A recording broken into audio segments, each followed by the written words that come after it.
Like it or not, Operation Metro is one of the most popular Battlefield maps in history.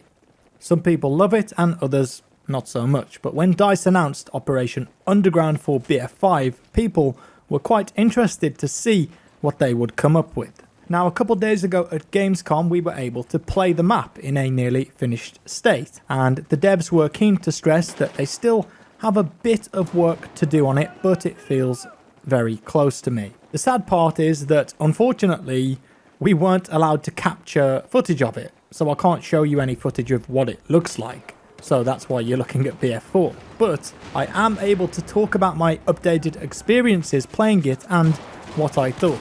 Spoiler, it's actually really good. First thing to remember is that this is not a one-to-one Operation Metro remake. It's actually more of a reimagining using Operation Metro as a base. And my latest updated impressions are from playing on the Rush game mode. Now, in the original Metro, you start in the park if you're playing Rush, and then you move through the underground and come out the other side up onto the street. That same flow happens in Operation Underground too, but almost all of the areas offer way more space to move around, more flanking routes and more options on how you get around.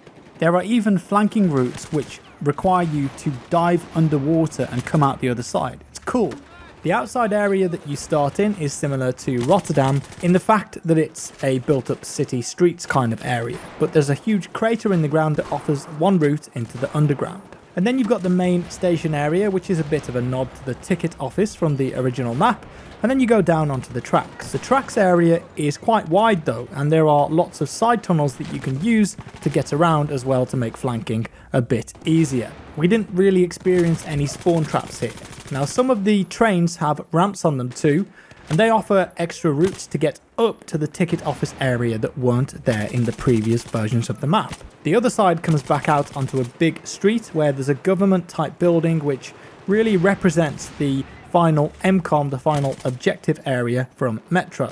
So like I said, we played this on 32 player Rush, and honestly it felt brilliant, especially after the disappointment of Provence and Lofoten Isles the day before. I know that Battlefield hasn't had much content really for those die-hard vehicle players, and this is admittedly another infantry focused map, but I think it works really well and it offers something new. I'd be interested to see how it stacks up with a full 64 player Conquest game though. And I think it's fair to say that the recent reveal of Provence and Lofoten hasn't really gone down that well, and rightfully so. Those maps were designed with 5v5 in mind, and now they've kind of been repurposed for use with Squad Conquest, and they're just not good.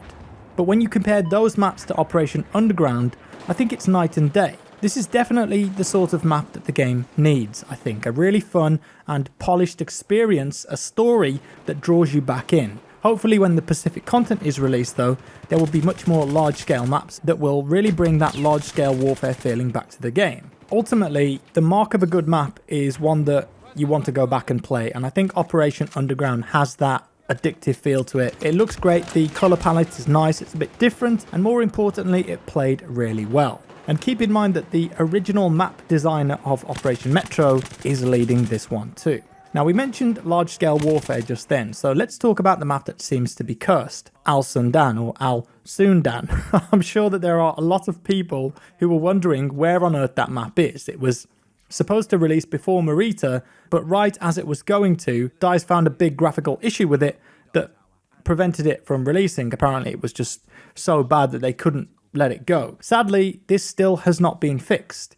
Now, you can play the map on smaller modes, as we know. That's been available for a while, but the large version is still not quite ready. And I know people will think, well, how hard can it be? But clearly, this issue is one that's a big problem and it's taking some time to fix. Because if it could have been fixed sooner, of course they would have done that. They're aiming to try and get it into the 4.6 patch, which is next month, but they've said no promises. So we may have to wait just a little bit sooner for Al Sundan. Now, I did mention that the two new maps that have been shown off at Gamescom were originally designed for a dedicated competitive mode. Well, what's happened to that? Yesterday, DICE and EA put up a new blog titled Letters from the Front, where they detailed the state of the game and what they're looking to achieve going forward. I think it was a really good message to the community and a much needed one. One of the things that they finally addressed is that the 5v5 mode, the competitive mode that's been in the works for some time but sadly has been cancelled. It's not good news, that is no longer coming. The reality here is that at some point DICE and EA have decided that perhaps that wasn't the route that they wanted to go down for the game for whatever reason, and as such feel that the time and effort of the developers would be better spent elsewhere. No doubt the competitive scene will be really sad with that news, and despite what people think, there is a lot of people who were looking forward to trying that mode out. But the truth is that if Incursions from Battlefield 1 taught us one thing, it's that it's quite hard to get people on board with a competitive experience in a Battlefield game. Incursions was overly complicated and quite hard to get into in the first place, and perhaps that didn't help, but at least we now know what happened to the BF5 competitive mode, and rather than just scrap the maps that were being worked on, they will be released in the September patch. Lofoten and Provence. Only time will tell though if stopping the 5v5 mode was the right call, but the downside is that it's not a great look to talk about something that you're adding into the game, and then at 2 months or 6 months, even a year later, tell people that, sorry, that's no longer happening. Especially when you're already putting out fires with various game problems and bugs. The timing isn't ideal, but I appreciate the transparency, and at last we have some clarity with this. If competitive in Battlefield is ever going to be a thing, I've always said this, it either needs to be a standalone experience that's just separate from the main game, or a game launches with private servers and the community just decides itself what competitive Battlefield is. You can't force this down people's necks. So arguably the biggest issue with BF5 right now is the performance, which is incredibly variable for different people and often results in low frame rates or in-game stutters. It's mainly a PC problem, but consoles aren't without their problems either. At Gamescom, I spoke to a couple of console players who regularly play BF5 and sometimes it's as bad for them. But this recent blog also highlighted the commitment that DICE has to fix those issues, and the next patch will have some fixes for game stutters, hitbox desyncs and game stability. I don't know if this is going to fix the issues completely, but I really do hope that it's a step in the right direction because we need it really bad. In other news, the new patch will also add something players have wanted since the game launched, more ranks. Finally. I don't know why it's taken so long, but it's going to be there. And so with game update 4.4, you'll be able to breeze past rank 50 and head on your journey all the way up to rank 500. There's a lot more ranks to get stuck into. It's not something that all players care about and it's taken an awful long time to arrive, but finally, at least you'll have something more to work towards on your main rank. Wrapping things up, BF5, it's not in the greatest of places right now, we all know that, but hopefully some of the future content can push it in the right direction. And I've said in my video a few days ago that Provence and Lofoten, they just don't excite me.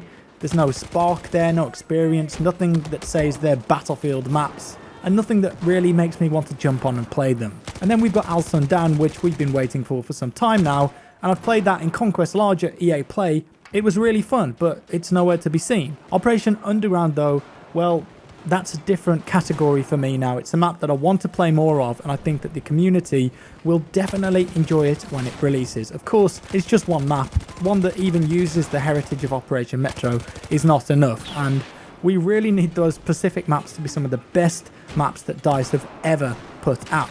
Fingers crossed. I don't know if it's enough to get players back on side with the game, but DICE need to go all out to give players the most epic experience there. But that can only happen when the game is in a good state, so hopefully that gets fixed first. The return of Iwo Jima is exciting, and there are 2 more unconfirmed locations to learn about soon.